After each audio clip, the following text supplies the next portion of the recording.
Hola, bienvenidos a una nueva emisión de Noticias en France 24. Los saluda Andrés Mesa Muñoz. Vamos con los titulares. A pesar de su cautela inicial, Italia dice estar lista para firmar el acuerdo del Mercosur tan pronto como se resuelvan las demandas de los agricultores. La Unión Europea discute el proyecto en medio del descontento del sector agrícola de los países del bloque.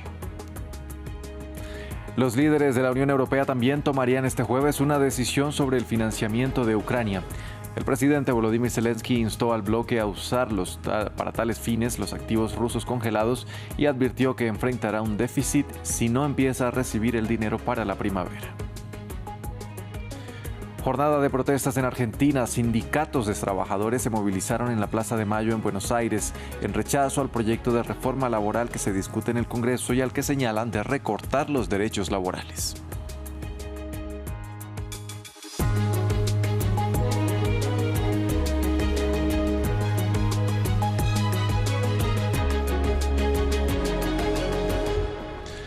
Vamos a iniciar en Europa. Los líderes de la Unión Europea debaten si respaldarán o no el polémico acuerdo comercial con el Mercosur. La primera ministra de Italia, Giorgia Meloni, quien se había mostrado cautelosa respecto al acuerdo, dijo que está lista para firmarlo cuando se hayan resuelto todas las demandas de los agricultores. La posición de Meloni fue ratificada por el presidente de Brasil, Luis Inácio Lula da Silva, quien este jueves sostuvo una llamada con la premier italiana, quien le pidió paciencia y un plazo de unos días para llegar a un acuerdo. Lula, quien ostenta la presidencia pro tempore del grupo, agregó que llevará la propuesta a la cumbre del Mercosur el sábado y que sea el bloque el que decida qué pasos tomar. A minha surpresa foi ontem ao saber, ontem não, acho que uns 2 dias atrás. Me sorprendió enteramente hace 2 días de que Italia, al igual que Francia, no está dispuesta a firmar el acuerdo debido a la confusión política entre los agricultores italianos. Entre os agricultores italianos.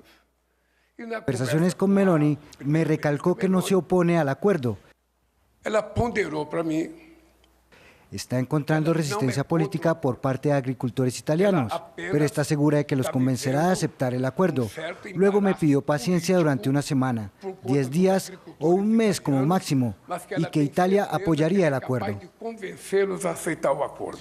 El acuerdo comercial del Mercosur con la Unión Europea, que lleva más de 2 décadas de negociaciones, ha generado resistencia en el sector agrícola del bloque, que teme que los productos baratos inunden el mercado en detrimento de la producción europea. Miles de personas se manifestaron en Bruselas. La movilización derivó en enfrentamientos con la policía. Veamos el informe. Dudas y protestas en Bruselas contra el acuerdo entre la Unión Europea y el Mercosur. Miles de agricultores se movilizaron en la capital belga mientras se reúnen los líderes europeos. Se oponen a la posible firma de un acuerdo de libre comercio que lleva 25 años gestándose entre el bloque comunitario y el mercado común sudamericano, integrado por Brasil, Argentina, Uruguay, Paraguay y Bolivia. Desde 2024 nos hemos estado movilizando ya sea en Francia, Bélgica u otros países y no hemos logrado realmente avances significativos. Pero hoy queremos que se nos escuche y contar con un financiamiento adecuado para la política agrícola europea posterior a 2027. Queremos deshacernos de estos tratados inútiles teniendo en cuenta que todos los productos se producen en Europa. El presidente francés Emmanuel Macron reafirmó la oposición de París a la firma de un acuerdo en el estado actual. Se enfrenta a una fuerte presión interna sobre el asunto, y mientras el sector enfrenta una epidemia bovina. Porque quiero que nuestro sector agrícola sea tratado como corresponde, debe ser respetado. Y nuestros agricultores, que ya enfrentan enormes desafíos, lo vemos en Francia, pero también es cierto en otros países. Están pasando dificultades y tienen que luchar contra epizootias. En Francia tenemos dermatosis, que afecta a muchos de nuestros ganaderos. El acuerdo de libre comercio prevé una eliminación de los aranceles aduaneros entre ambos mercados comunes. Concluido a finales de 2024 y respaldado por Alemania y España, el acuerdo está aún pendiente de ratificación. El líder brasileño, tras un ultimátum ayer sobre el acuerdo, declaró el jueves que consultará a los demás países del Mercosur para otorgar un plazo extra de un mes solicitado por la primera ministra italiana Giorgia Meloni para poder alcanzar un acuerdo con los agricultores europeos. Francia intenta reunir una minoría de bloqueo apoyándose, entre otros, en Polonia, Italia, Austria y Hungría.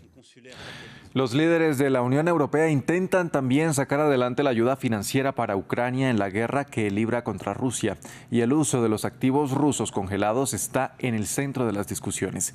El bloque de los 27 se enfrenta a la oposición de Bélgica, a la que hoy se suma Eslovenia, para otorgar a Kiev lo que se necesita o que necesita solvencia tras casi 4 años de iniciada la invasión a gran escala de Moscú. Recordemos que es precisamente Bélgica el país donde se custodia la mayor parte de los activos rusos. El presidente ucraniano alerta que si no recibe el apoyo de sus aliados, su país se enfrentará a un déficit millonario. Porque esto es realmente una amenaza. ¿Cuál es la amenaza? Bueno, definitivamente habrá un déficit entre 45.000 millones y 50.000 millones exactamente. El déficit podría ser mayor. No sabemos exactamente cómo se desarrollarán los acontecimientos el próximo año. Estamos haciendo todo lo posible para poner fin a la guerra pronto. Este jueves, la mayor central sindical de Argentina, la Confederación General del Trabajo, la CGT, junto a otras organizaciones de trabajadores, convocó a una manifestación en la Plaza de Mayo en Buenos Aires frente al Palacio de Gobierno, la Casa Rosada, para protestar por el proyecto de reforma laboral que presentó ante el Congreso el gobierno de Javier Milei. La CGT dijo que la protesta era contra la reforma laboral que quiere barrer con derechos históricos y en defensa del trabajo, el salario y la producción nacional. Desde la Plaza de Mayo, nuestro corresponsal Natalio Cosoy nos envió el siguiente informe. Esta es la primera gran manifestación contra el gobierno de Milei desde la marcha por la Universidad Pública de septiembre pasado. La Confederación General del Trabajo y otras organizaciones convocaron esta protesta para intentar poner freno al proyecto de la ley de reforma laboral del gobierno. Entre otras cosas, ese proyecto prevé flexibilizar las relaciones laborales y reducir las indemnizaciones por despido y las contribuciones para la salud. Además, contempla la posibilidad de aplicar un salario dinámico por rendimiento y de utilizar un banco de horas en vez de horas extras. Los sindicatos consideran que la nueva ley debilita los derechos de los trabajadores. Y otro cuestionamiento es si realmente hará que aumente el empleo y sobre todo que baje la informalidad, que hoy está por encima del 40%. El gobierno quiere que la reforma se trate en el Senado el próximo 26 de diciembre. En caso de ser aprobada en la Cámara Alta, deberá pasar a diputados. Justamente en esa Cámara, este jueves, el gobierno obtuvo un triunfo agridulce con la media sanción del presupuesto 2026, porque la oposición logró excluir una serie de artículos que derogaban las leyes de emergencia de discapacidad y de financiamiento universitario. El presupuesto deberá ahora pasar al Senado y, de ser aprobado, será el primero que tendrá el gobierno de Milei desde que llegó al poder en diciembre de 2023. Cambiamos de tema y pasamos a Bolivia. El presidente Rodrigo Paz anunció que pondrá fin a los subsidios a los combustibles que habían estado congelados durante 20 años en los que gobernó el movimiento al socialismo. El mandatario añadió que retirará del diésel de la lista de sustancias controladas por el gobierno para facilitar la importación y que pronto se anunciarán los nuevos precios de los hidrocarburos. La quita de subsidios mal diseñados del pasado no significa abandono. Significa orden, justicia, redistribución real, clara y transparente. Los subsidios que se usaron para esconder el saqueo no volverán a condenar a Bolivia. La estabilización de los precios de los hidrocarburos en el país permitirá generar recursos fiscales adicionales. A diferencia de lo ocurrido en el pasado, en Estados Unidos, el secretario de Salud anunció una serie de medidas destinadas a prohibir la atención de afirmación de género para jóvenes transgénero, es decir, el acompañamiento realizado por un profesional que consiste en validar la identidad de género de una persona cuando ésta no coincide con el sexo asignado al nacer. La medida, entre las que se encuentran recortar el financiamiento federal, refuerza las políticas del presidente Donald Trump en detrimento de los derechos de la población trans. La Asociación Médica Estadounidense y la Academia Estadounidense de Pediatría difundieron la mentira de que los procedimientos químicos y quirúrgicos de rechazo sexual podrían ser beneficiosos para los niños con disforia de género. Traicionaron a los aproximadamente 300.000 jóvenes estadounidenses de entre 13 y 17 años, condicionados a creer que el sexo se puede cambiar. Traicionaron su juramento hipocrático de no hacer daño. La supuesta atención de afirmación de género ha infligido daños físicos y psicológicos duraderos a jóvenes vulnerables. China condenó la aprobación del mayor paquete de armas jamás vendido por Estados Unidos a Taiwán, afirmando que esta medida socava la paz y la estabilidad en la región. La venta de armas por más de 11.000 millones de dólares se produce en un momento en que Beijing aumenta la presión militar sobre la isla. La administración de Donald Trump ha presionado a Taipei para que tome más medidas para protegerse. Los detalles a continuación. Tras la primera prueba de disparo de este lanzacohetes estadounidense en mayo, Taiwán se dispone a adquirir aún más sistemas de armas. Esto forma parte del mayor paquete de armas jamás enviado por Washington a la isla. Con un valor superior a los 11.000 millones de dólares, Taipei ha señalado que el último paquete contiene 8 ítems. Además de los sistemas de cohetes de artillería de alta movilidad, incluye obuses, misiles antitanque Javelin, drones y piezas para otros equipos. Esta venta de armas es la segunda bajo la administración del presidente Donald Trump y se produce en un momento en que Taiwán se enfrenta a una creciente presión militar por parte de China. Impulsada por Estados Unidos, la isla se ha comprometido a aumentar el gasto en defensa hasta el 5% del PIB para 2030. Nuestro país seguirá promoviendo reformas en materia de defensa, reforzando la resiliencia de toda la sociedad en este ámbito, demostrando nuestra determinación de defendernos y salvaguardando la paz a través de la fuerza. Beijing, que reclama la soberanía sobre Taiwán como parte de la política de una sola China, criticó duramente el paquete de armas. El Ministerio de Relaciones Exteriores afirmó que utilizar a Taiwán para contener a China estaba condenado al fracaso.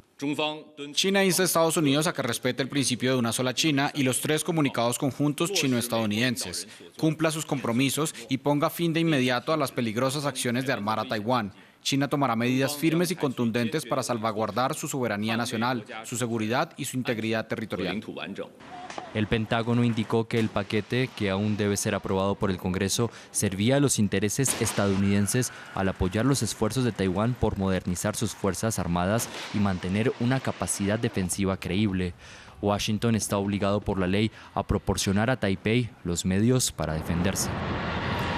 En Australia, mientras el país oceánico llora a las 15 víctimas mortales del tiroteo de la playa Bondi de Sydney ocurrido el domingo durante la festividad judía de Hanukkah, el gobierno prometió tomar medidas drásticas. Durante la despedida de la víctima más joven del atentado, Matilda, de 10 años, el primer ministro australiano Anthony Albanese dijo que luchará contra el extremismo para erradicar el odio y el antisemitismo.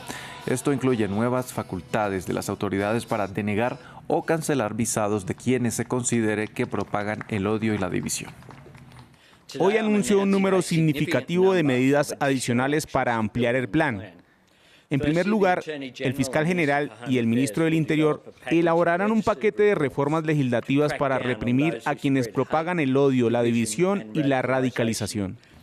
Hoy es el Día Internacional del Migrante y del lado de Francia más de 400 organizaciones se movilizan para hacer oír la voz de los migrantes. Desde enero de 2025 y la circular retalló, las normas se han endurecido y las expulsiones se han disparado. Veamos el informe. En esta cocina parisina, casi la mitad del personal son migrantes. Baba es senegalés, llegó a Francia en 2009 y le tomó 8 años conseguir sus papeles. Todo es difícil, las citas, el papeleo, todo. Hay que ser paciente y esperar años para conseguir los documentos. Es una lucha. A veces duermes en la calle, a veces no tienes dónde dormir. Así fue mi vida durante 8 años. La policía te detiene, te asusta. Esa es la realidad. El jefe de Baba sabe que su cocina no puede funcionar sin trabajadores migrantes, especialmente este año en el que los restaurantes franceses tienen un déficit de 336.000 empleados, según la agencia de empleo del gobierno francés. Hoy en día todo el sector de la restauración reconoce que la inmigración forma parte de nuestro negocio. Mañana no habrá restaurantes sin trabajadores migrantes, así de sencillo. Tenemos que ser inclusivos, de lo contrario muchos negocios en Francia tendrían que cerrar sus puertas. No se trata solo de los restaurantes. Desde la construcción hasta la limpieza, sectores enteros dependen de la mano de obra migrante, a pesar de que las normas que rigen sus vidas se han endurecido desde enero. Renovar los papeles es un sinfín de problemas. Cada semana, el grupo de campaña Solidarity March reúne a trabajadores indocumentados y a quienes los apoyan en su lucha por sus derechos. Pedimos que se concedan documentos a todas las personas indocumentadas, así como pleno acceso a la educación, la sanidad, la vivienda y la cultura para todos, y el fin de las redadas policiales y la violencia. En 2024, Francia expulsó a más de 21.000 migrantes indocumentados, lo que supone un aumento del 27% con respecto al año anterior, según el Ministerio del Interior. Hasta aquí este informativo. Gracias por acompañarnos.